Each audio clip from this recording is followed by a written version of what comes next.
Welcome to the second part of the video. I hope you are in a good mood and ready to hear new stories. Do not forget to like and subscribe. Jimmy is with you, and we are starting. The first story of the second part will be from the user. Redout, let's listen.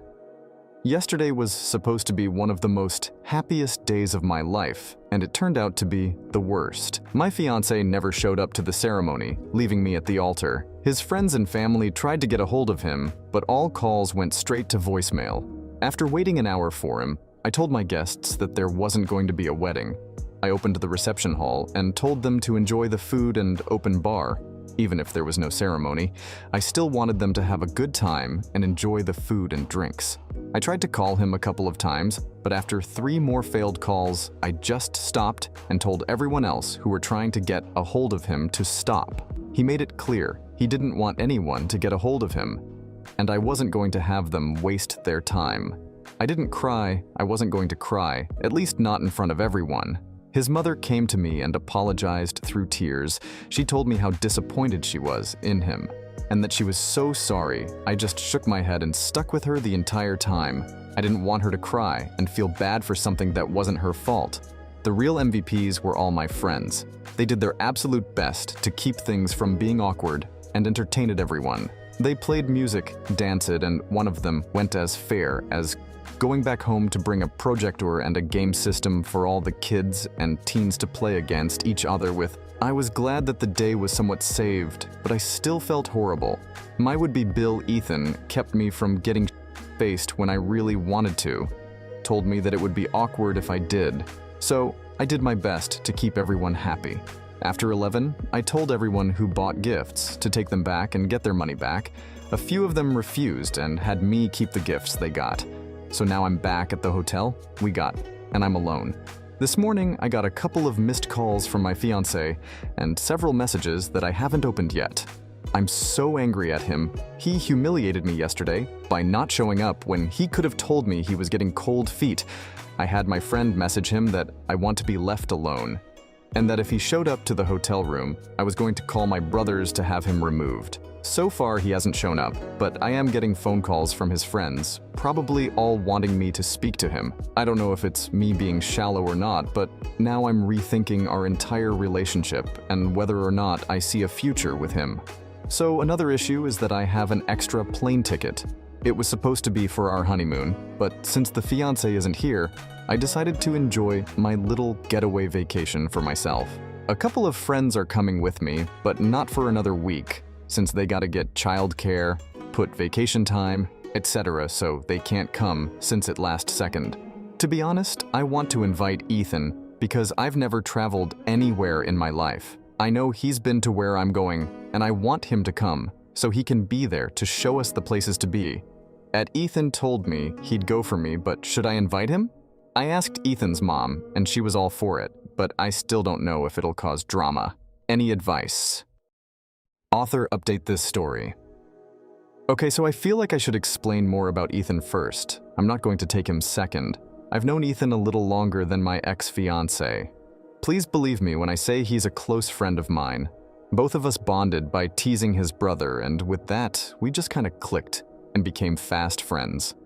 I wanted to take him because I didn't know how to use my ticket in the airport. I've never been traveling, and I didn't want to look dumb by trying to figure it out. Thankfully, someone said what to do, and I'm forever grateful. So now I feel much more confident. I know it sounded iffy trying to take Ethan, but honestly, it was for something innocent. I see him more of a brother than anything, now that I look at all the comments you guys left. And finally, I read my ex-fiancé's messages. Yes, he's alive. He wasn't in any terrible accident. And the reason he never showed up was because he found out he has a kid. His childhood sweetheart came by with a kid. Maybe a couple of weeks ago. His best man knew and never told me because my ex didn't want him to tell me until he was 100% sure. And I guess he found out today. He apologized so many times for not showing up, but he couldn't because he felt so guilty of what? I don't know. He said a large part of him wants to make things right and take care of his son because he's always wanted a family. So screw the last 3 years, right? I don't know if that means he's going to go back to his ex because he wants to talk over the phone. Honestly, I'm done. I think it's an excuse to get back with his ex. I don't believe he's ever gotten over her and her over him, which is why she chose now to show herself. He sent a picture of the kid to me, and I went over ex-fiance's mom's FB to see any pictures she posted of ex-fiance when he was a kid. They're low quality, but there is definitely a resemblance. It feels so surreal to me, like this one big joke. I feel like I'm missing more info, like there's something else going on. But I'll find out later. I haven't responded, so instead I'm just going to open a bottle of wine and just get plastered. My best friend is currently on her way with takeout and ice cream, so I thought I'd share this. What I think about it. He's shown how he's unreliable as a partner. You handled the situation well.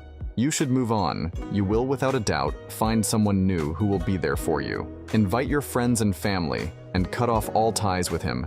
You can't rely on him or the family that raised him. This man doesn't truly care about you or your family.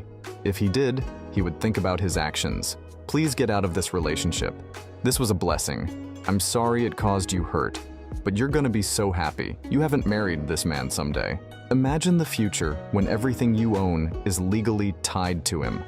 Or if you have children with him, I would honestly never call him back or speak to him ever again. He doesn't deserve his closure. You have gotten yours. Let's listen user comments and author answers.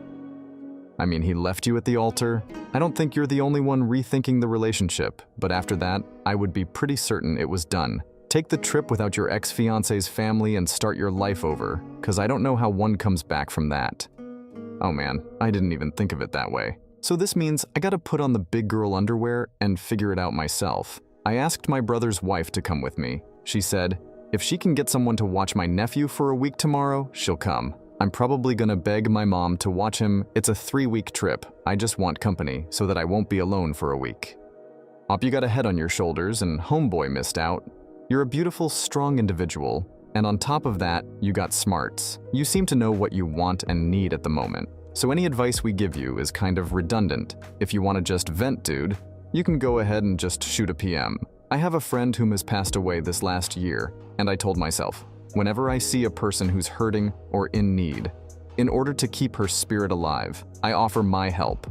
I don't have much in terms of money and all, but I have 2 ears and a heart. You're honestly stronger than I am, cause I don't know how I would react or if I would react as gracefully as you did. Keep your chin up, soldier. Now that the trash is weeding itself out, I feel like you have a lot to experience in life that you would have missed out. Take it as a sign from the universe that he would have held you back from accomplishing what you really want to. Now, chin up, get the vulgar bras out for vacation, and enjoy every second of it. You deserve it. The second story from the user Anonymous, let's listen. My husband, 35 male, Jake, and I, 30 female, have a group of friends from his college. Beth, 35 female, George, 35 male, and Lou, 35 female. Beth is jealous of Lou because Lou dated someone who rejected her. Lou, Jake, and I live far from Beth and George, 2 hours from a tourist city on what we call our homestead. We have a garden, chickens, a dairy cow, and we don't eat store-bought processed foods, except on special occasions.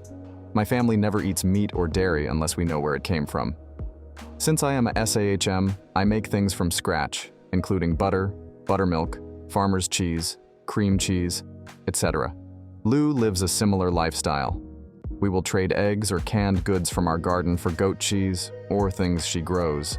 Her neighbor raises beef cattle, so we have met the cows before. We split a cow with Lou's family this past year. Beth and George were visiting the city not too far, so decided to have a dinner at my house. I made pasta with garlic bread, butter, chicken parmigiana. Our eating morals aren't something I talk about, so Beth and George weren't aware.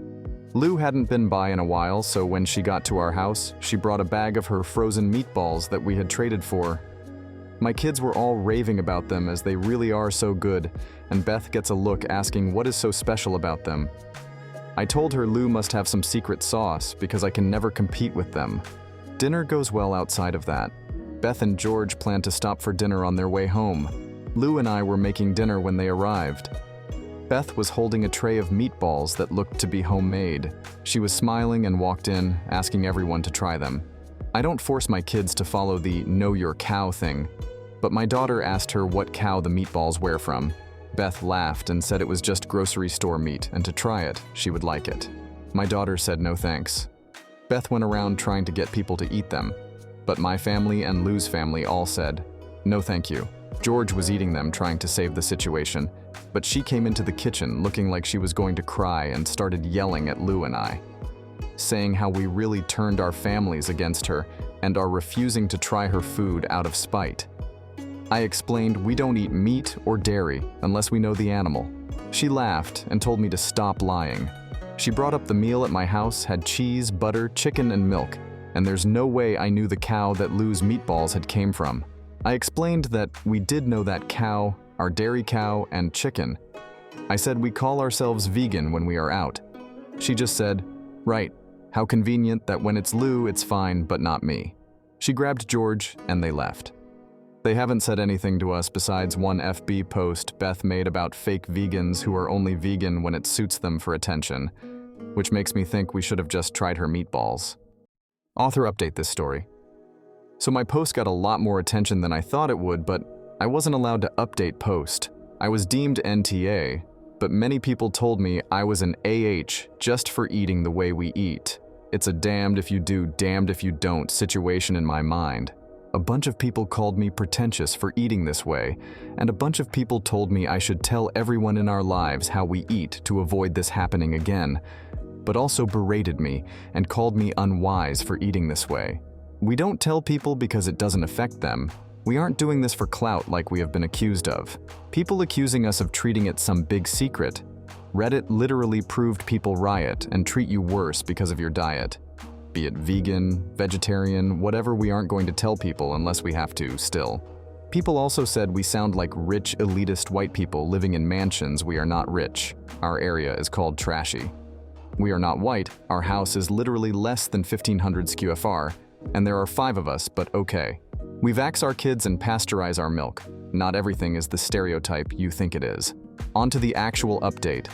I did not apologize to Beth, mostly because we found out she was screwing Lou's husband for years. Lou and her husband, Phil, 39 male, lived near Beth and George until about 4 years ago when they moved by us. Apparently, when Beth was in town, she made some vague comments and threats to Phil about exposing that they were having an affair for around 4 years. That ended when he moved. Phil told Lou proactively, in attempt, save their marriage. Lou is currently staying with us. While she decides how to move forward, she is most likely going to file for divorce. George has also reached out to Jake, talking about the whole affair. He knew Beth struggled with jealousy over Lou, but didn't know how extreme it was until after the meatball incident and their drive home, where she continuously ranted about how much better she was than Lou in every aspect and how no one could see it. Beth did not come clean to him about the affair, Lou told him. I haven't heard anything about what Beth and George are doing. I showed Lou this post and she laughed a bit at some of the responses to people getting so upset about what we eat. Sue, yeah, many people said Beth probably had good intentions with the meatballs, but I guess I just didn't describe the level of jealousy. Well, although we weren't expecting she'd take it so far, not that she's solely to blame. Phil is equally at fault.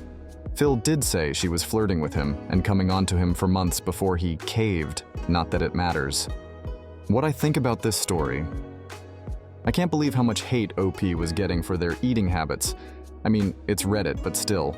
In an ideal world, I would love to eat that way. I just live in the suburbs of a large city, so I can't really know my cow without traveling a fair distance and paying an arm and a leg, so it's not super feasible for me. I do what I can by shopping at a grocery store that appears to source their meat from free-range, grass-fed farms. But geez, do you force your kids to eat this way? Like, every parent technically forces their kids to eat a certain way. It doesn't sound like OP was standing over her daughter's shoulder and giving the stink eye over kid wanting to try a meatball. Let's check the user comment. Yup, my parents are stricter than me.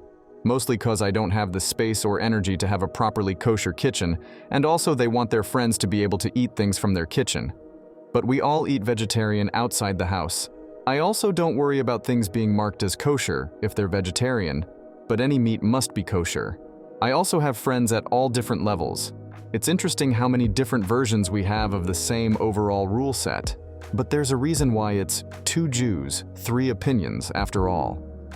Thanks to everyone who was with us today. I am very grateful for your support. Thank you all. See you tomorrow on new videos. Bye-bye.